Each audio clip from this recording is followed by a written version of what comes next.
शाम को घुसते हैं, बच्चे वेट कर रहे होते हैं उस उम्मीद में कि शाम को सुरक्षित हमारे पेरेंट्स घर आएंगे। और ये घर बार की प्रक्रिया सारी उम्र ऐसे ही निकल जाती है, जनरेशन टू जनरेशन ऐसी चलती रहती है। लेकिन मानवता के लिए इससे बड़ा अपराध नहीं हो सकता कि उस इंसान को जो सिर्फ इसलिए धर्म को पालता है, इसलिए मानता कि वो उस धर्म में पैदा हुआ है, आप उस बेकसूर इंसान को जब वो अपनी रोजी रोटी से वापस आ रहा हो तो रोड पे पकड़ के मार दें कि इसलिए कि तू सिख है, तो मुस्लिम है, तो हिंदू है और तो क्रिश्चियन है। इससे बड़ा अपराध मानवता के लिए नहीं हो सकता। इसी कड़ी में एक था 1984 का दंगा।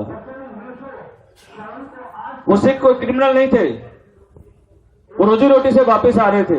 वो सिख इसलिए थे कि वो सिख घर में पैदा हुए थे। बाकी दिनचर्या उसकी भी आप लोगों की तरह थी।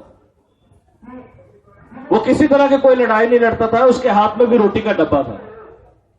उसको इसलिए मार दिया गया कि उसके सिर पर पगड़ी थी, जिंदा जला दिया गया उसको रोड के ऊपर। इससे बड़ा अपराध इंसानियत के लिए कभी हो नहीं सकता।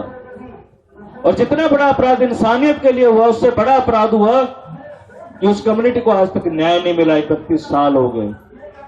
वो सिख कम्युनिटी जिसने देश के लिए कभी सिरों की कमी नहीं आने दी। जब जरूरत पड़ी तो सबसे ज्यादा सिर सिखों ने दिए हुए, जबकि गिनती में वो सबसे कम थी।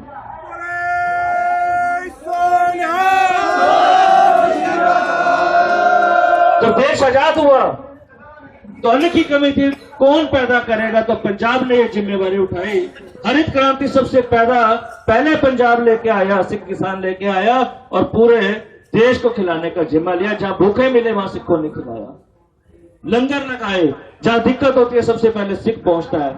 आखिर गुनाह क्या है? 31 साल, 3 जनरेशन निकल गई। गुनाह क्या है? कि देश के कानून में कोई कमी है। और ये हालत तो वहां है जहां पे दिल्ली, जहां हाई कोर्ट, सुप्रीम कोर्ट यहीं बैठे हुए हैं। किससे उम्मीद करें न्याय की? कौन देगा न्याय?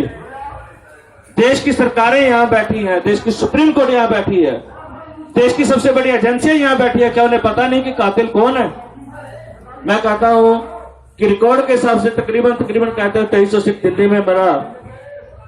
तो दंगाइयों में एक सिख को मारने के लिए अगर 20 लोग भी लगे हों तो 46,000 कम से कम दंगाई थे। 46,000 लोगों में से वैसे तो लाखों में होंगे, पर मैं मिनिमम मान लो कि 46,000 होंगे, तो 46,000 लोगों में से सजाएं कितनों को हो गई? बड़े मगरमच्छ तो आप छोड़ दीजिए, छोटी मछलियों को भी किसी ने हाथ नहीं डाला।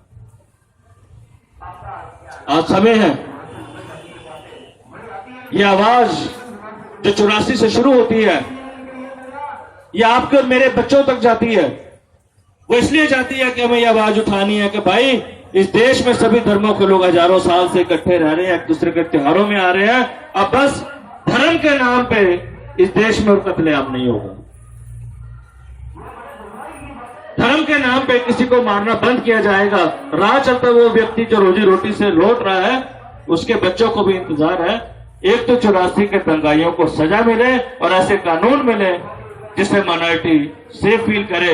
इसी कड़ी के अंदर मैं वही बता रहा हूं, फिर से साजिशें हो रही हैं। अब पंजाब में गुरु ग्रंथ साहब जी की बेअदबी हुई ताकि फिर से माहौल खराब हो, फिर से सिख सड़कों पर उतरे और उनको गुनाहगार बताया जाए। मैं बोलता हूं कि क्यों नहीं सेंट्रल गवर्नमेंट इस मामले में बयान देकर केस दर्ज करके आगे चलती कि इस साजिश को जहां शुरू हुई वहीं गुनाहगारों को पकड़ के हम जेल में डाल देंगे ताकि आगे ऐसा ना हो।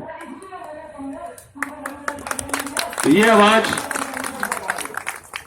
जहां कोई बुजुर्ग बाबू सूरज सिंह जैसा बैठा हुआ भूख हड़ताल पे एक माइनॉरिटी का, उसे नहीं सुना जाता, तो मेरी उम्मीद है कि ये जो हम चाहे कम गिनती में है चाहे ज्यादा, दिए कम ही होते हैं और दिए से दिया जलता है। आप लोगों के दिए से आगे दिया जलेगा। ये अवेयरनेस आनी चाहिए। जो नारा आपने दिया कि एक पे हमला सब पे हमला, मैं बिल्कुल सहमत हूं। हमें इकट्ठा होना पड़ेगा, सड़कों पे उतरना पड़ेगा, माइनॉरिटी को सुरक्षा खुद लेनी पड़ेगी और यहीं से दिया चलेगा कि अब और मानवता का कत्ल धर्म के नाम पे नहीं होगा। मैं इसी के साथ ही मैं सभी आयोजनकर्ताओं का सबका धन्यवाद करता हूं कि आपने मुझे भी समय दिया और अपने साथ आए लोगों का भी धन्यवाद करता हूं कि दिन में जो संगत आई, अपने भाइयों का, बहनों का, आप लोगों का, जितने समय से यहाँ बैठे हैं, फुल्का साहब जो मेरे बड़े भाई जैसे हैं, मैं आप सब लोगों का धन्यवाद करता हूं कि 31 साल से जो लड़ाई लड़ी जा रही है, आप जैसे लोग जो सड़कों पे निकल के आते हैं, आप उम्मीद की किरण है। ये भूल के कि हमारा धर्म क्या है, हम सबसे पहले इंसान हैं, उन लोगों के लिए लड़ते रहेंगे और ये उम्मीद की किरण जाती रहेगी कि शायद कभी इंसाफ मिलेगा और कत्लेआम करने वालों को सजा मिलेगी। धन्यवाद।